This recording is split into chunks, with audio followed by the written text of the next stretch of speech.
अब आ जाते हैं लॉन्ग रन इक्विलिब्रियम कैसे निकालेंगे। लॉन्ग रन इक्विलिब्रियम का क्या मतलब हो गया कि आ, ऐसा समझो, हाँ ठीक है।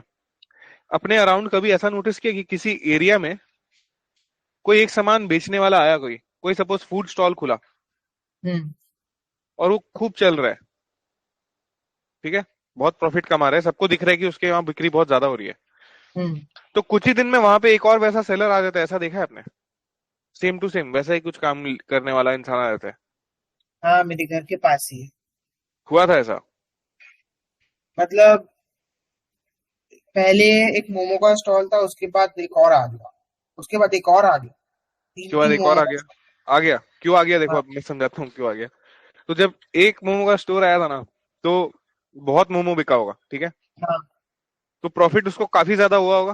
अब हम्म। वहां लोगों को ऐसा लगा कि यहाँ पे तो पूरा मार्केट है, अब कोई मोमो बेचना चाह रहे हैं तो उसको रोकने वाला कोई है क्या? नहीं। That means it's a perfectly competitive market. There is no, there is full freedom of entry and exit. आप हाँ। जिसको घुसना है मार्केट में घुस जाओ, जिसको निकलना है निकल जाओ, कोई मतलब नहीं हम्म। है। तो अब क्योंकि प्रॉफिट था, तो अब लोग घुसेंगे उसमें क्योंकि उसमें सुपर हम्म। नॉर्मल प्रॉफिट है। लेकिन वो सुपर नॉर्मल प्रॉफिट ना कुछ टाइम तक ही रहता है, क्योंकि अगर हाँ। किसी को दिख रहा है कि सुपर नॉर्मल प्रॉफिट है तो और लोग घुस जाएंगे मार्केट में। हाँ। और लोग घुसते ही क्या होगा, आपका एक तो दो इफेक्ट होता है। देखो अब जब लोग घुसेंगे ना मार्केट में, तो एक याद है इंडस्ट्री, इंडस्ट्री में सारा सेलर लोग मिल के सप्लाई कर्व बनाता है। ये मेरा जो सप्लाई कर्व है, अगर अकेला इंसान बेच रहा हूं मैं तो ऐसा सप्लाई कर्व है, और अगर एक जन और एक्स्ट्रा आ गया तो सप्लाई कर्व यहाँ आ जाएगा, बढ़ जाएगा मेरा सप्लाई। हाँ। तो अब क्या होगा कि डिमांड अगर उतना ही है और सप्लाई में बढ़ गया, तो प्राइस क्या हो जाएगा, पहले प्राइस मेरा इस इक्विलिब्रियम पे था, अब कम यानी हो ये गया। प्राइस था, अब यहाँ आ गया, यानी प्राइस मेरा कम हो गया। तो हम्म। एक तो मेरा प्राइस कम हो जाएगा, और दूसरा ये जो नया आदमी आया उसकी वजह से क्या होगा कि मोमो दुकान में जो काम करने वाला आदमी था ना, हम्म। उस वो बोलेगा कि अब मेरे को पैसा ज्यादा चाहिए, तो यानी उसका खर्चा भी बढ़ जाएगा। वो हाँ। आदमी क्यों बोलेगा मुझे पैसा ज्यादा चाहिए, वो बोलेगा कि नहीं दूसरा दुकान वाला तो ज्यादा सैलरी दे रहा है, आप हम्म। कम क्यों दे रहे हैं? अब पैसा तो आप भी कमा रहे हैं, हमको भी चाहिए ज्यादा, नहीं तो हम उधर चला जाएगा छोड़ के। तो यानी खर्चा भी मेरा बढ़ गया। तो दोनों तरफ से एक तो प्राइस कम हो गया, दूसरा खर्चा भी बढ़ गया, यानी अब मेरा लॉस, मतलब पहले जितना सुपर नॉर्मल प्रॉफिट हो रहा था उतना शायद अब नहीं होगा, क्लियरली है हाँ। ना।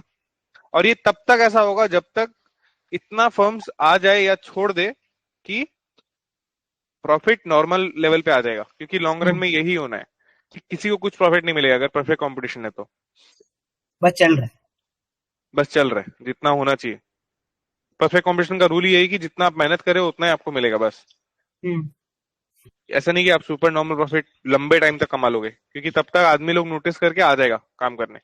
तो इसीलिए तो अब बात यही है कि चौथा फर्म क्यों नहीं घुस रहा है वहां पे।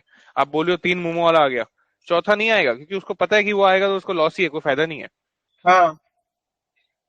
अब वो तीन में भी हो सकता है किसी एक को लॉस हो रहा है तो वो निकल के चला जाएगा, तब जाके वो दो लोग आराम से जिएगा, मतलब उतना ही रहेगा जितना होना चाहिए। हम्म। परफेक्ट कंपटीशन क्या करता है ना, मार्केट को पूरा एफिशिएंट बना देता है कि जितना जरूरत है उतना ही चीज बचेगा बाद में, उससे ज्यादा नहीं बचेगा। और एक चीज आपने नोटिस किया था, वो दोनों फर्म जो भी आपका दुकान खुला है उसका प्राइस एकदम ऑलमोस्ट सेम ही रहेगा। मतलब कुछ भी सामान ले लो आप दोनों जगह से, दोनों ऑलमोस्ट सेम सामान दे रहे हैं सेम प्राइस पे, ऐसा भी है क्या? हाँ। 40 to 50 ऐसा ही रेंज, सेम ही रेंज है देखा जाए तो। सेम रेंज है और सेम सामान भी दे रहे हैं, मतलब खाने में भी ऑलमोस्ट ज्यादा डिफरेंस नहीं होगा। क्योंकि अगर खाने में डिफरेंस आ गया तब तो वो खैर परफेक्ट कॉम्पिटिशन का रूल्स हम्म। ब्रेक हो गया वहां पे, क्योंकि होमोजेनस ही नहीं रहा आपका प्रोडक्ट। हाँ, लाइक एक स्टॉल तो आपका पूरा बिना अनियन एंड ऑयल का है, ऐसा है। और हम्म। वो वाला स्टॉल खाली स्टीम देता था। हम्म। अभी कुछ टाइम से आपका फ्राइड एंड ऑल सब देने लगा, क्योंकि अब उसको लग रहा है कि बाकी दोनों दे रहा है, फ्राइड और वो, तो उन लोग का चल रहा है, तो हो सकता है इसलिए वो भी स्टार्ट कर दिया। हम्म। हाँ वैसे ही स्टार्ट करते हैं वो लोग। ठीक हम्म। है। हाँ तो पॉइंट यही है, जैसे मैं अपने अराउंड देखूँ तो मुझे भी यहाँ पे, मतलब आई हैव सीन एग्जांपल्स जहाँ पे लाइन से ऐसे डोसा वाले लोग बैठते हैं रास्ते में ही, एक बैठा उसके पास और दो तीन चार चार लोग बैठे हुए हैं, और चारों का पूरा मेन्यू कार्ड एकदम ऐसा लगता है एक दूसरे का जेरोक्स करा के रखा हुआ है। गुवाहाटी में। नहीं नहीं, मुंबई में हूँ अभी तो मैं। हाँ। हम्म। गुवाहाटी में नहीं चलता इतना ये सब। मतलब Mumbai is a very fast, थोड़ा सा यहाँ पे ना डिमांड ज्यादा है लोगों का। यहाँ पे एक एक बिल्डिंगों में इतने लोग रहते हैं कि बाप रे बहुत ही डिमांड है। अच्छा ठीक है, तो अब समझते हैं। अब मैंने आपको ना ओवरव्यू दे दिया कि क्यों लॉन्ग रन में नॉर्मल प्रॉफिट ही बचता है। अब हम्म मैं रीड करूंगा तो आई थिंक आपको समझ में आना चाहिए। एक तो मैं यहाँ पे ठीक है, दिखाते हैं। Firms in the are in equilibrium in the long run when they have adjusted their plant so as to produce at the minimum point of their long run average total cost curve, which is tangent to the demand curve. अच्छा tangent क्या होता है पता है? हम्म। Tangent आपका एक second, मतलब equal या कुछ क्या? टेंजेंट मतलब ना ये जो पॉइंट है इसी पॉइंट को बस एक ही जगह छू के वो निकल जाएगा, ऐसा एवरेज टोटल कॉस्ट। ये इसको एक ही जगह टच करेगा जहां पे उसका एमसी कर्व टच कर रहा है। हम्म ये एमसी है। ये वाला इक्विलिब्रियम पॉइंट है ना मेरा, एसी और सॉरी डिमांड और डिमांड और एमसी कर्व जहां पे इंटरसेक्ट कर रहे हैं, ये मेरा हम्म इक्विलिब्रियम पॉइंट है। यहीं से मेरा एवरेज टोटल कॉस्ट जो है ना वो बस एक पॉइंट पे टच करेगा, यही वाले इक्विलिब्रियम पॉइंट पे, और ऊपर की तरफ चला जाएगा। हाँ तो मतलब इस पॉइंट पे मेरा एवरेज टोटल कॉस्ट मिनिमम भी है और वो टेंजेंट भी है मेरे डिमांड कर्व को। हम्म टेंजेंट मतलब होता है किसी लाइन को एक ही पॉइंट पे टच करना। हाँ ठीक है। अब तो यहाँ क्या बोले कि लॉन्ग रन में तब वो इक्विलिब्रियम पे होगा जब मेरा प्लांट साइज एडजस्ट हो जाएगा ताकि मैं minimum point of my long run average total cost पे प्रोड्यूस करूँ। तो यहाँ नीचे देखते हैं हुआ क्या कि पहले ये याद है कि शॉर्ट रन एवरेज कॉस्ट बार बार जब हम लोग उसका टेंजेंट को यूज करते थे तो लॉन्ग रन एवरेज कॉस्ट आता था, ये याद है? बहुत पहले, मतलब थोड़ा टाइम हो गया ये पढ़े को। हम लोग ने हाँ ये पढ़ा था कि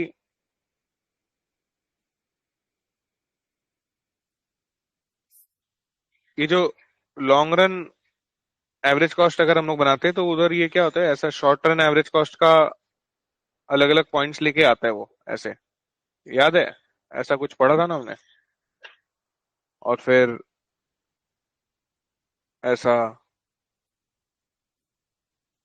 ऐसा ये सारा क्या है ना, शॉर्ट रन एवरेज कॉस्ट है।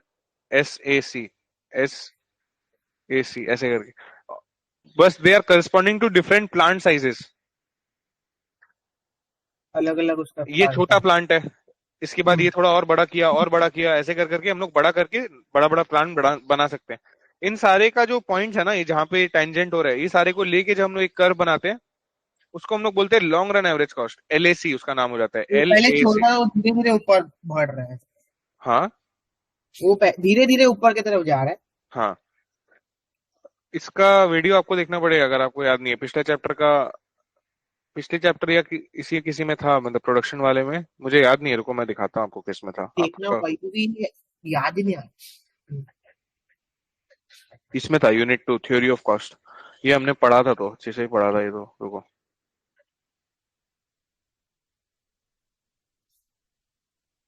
ये देखो डायग्राम यहाँ पे भी फिर मैंने बना रखा है। हम्म, ये यहाँ पे ये देखो, इस पे भी मैंने अच्छे से एक्सप्लेन किया था कि क्यों क्या होता है।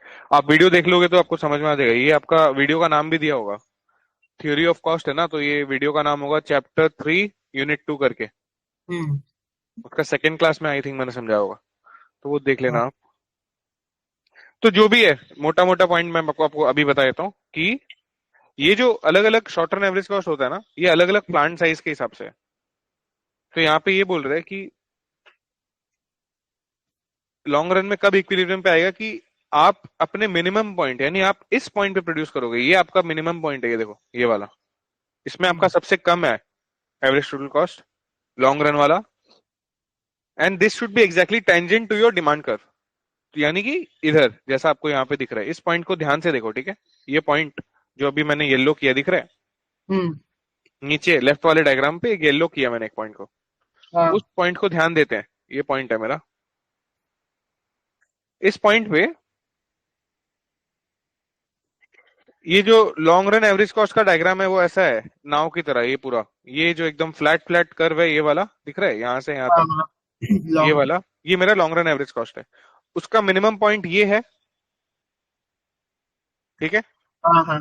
और यहीं पे देखो लॉन्ग रन मार्जिनल कॉस्ट भी आ रहा है आपका, वो मेरे डिमांड कर्व को कट कर रहा है, ये मेरा डिमांड कर्व है, इसको हम्म कट किया, यानी ये मेरा इक्विलिब्रियम पॉइंट भी है, और ये हम्म। मेरा minimum of long run average cost भी है, और वो टेंजेंट भी है, देखो एग्जैक्टली यानी यहाँ पे मेरा कोई सुपर क्रॉस नॉर्मल करके जा प्रॉफिट रहा नहीं है। हो रहा है, सुपर नॉर्मल प्रॉफिट नहीं हो रहा है यहाँ पे। नहीं। अब देखो, ये मेरा लॉन्ग रन इक्विलिब्रियम का कंडीशन है कि मेरा long run marginal cost, long run average cost, price, ये सारा इक्वल होना चाहिए। ए आर एम आर, जो कि आपको यहाँ पे शॉर्टकट में ये दिया हुआ है कि long run marginal cost, long run average cost और प्राइस, ये तीनों इक्वल होना चाहिए। और थोड़ा लंबा करके देखोगे तो शॉर्ट, एक्चुअली इस पॉइंट पे ध्यान से देखो, शॉर्ट रन वाला भी इक्वल है, शॉर्ट रन मार्जिनल कॉस्ट भी इक्वल है, शॉर्ट रन एवरेज कॉस्ट भी इक्वल है, इसलिए इन्होंने ये भी लिख दिया कि SMC is equal to long run marginal cost, short run average cost is also equal to सब लॉन्ग रन एक ही एवरेज जगह कॉस्ट। पे मीट हो रहा है ना। सब एक जगह पे म्यूट हो रहा है, यस। हाँ। तो इसमें हुआ क्या, वो देखते हैं।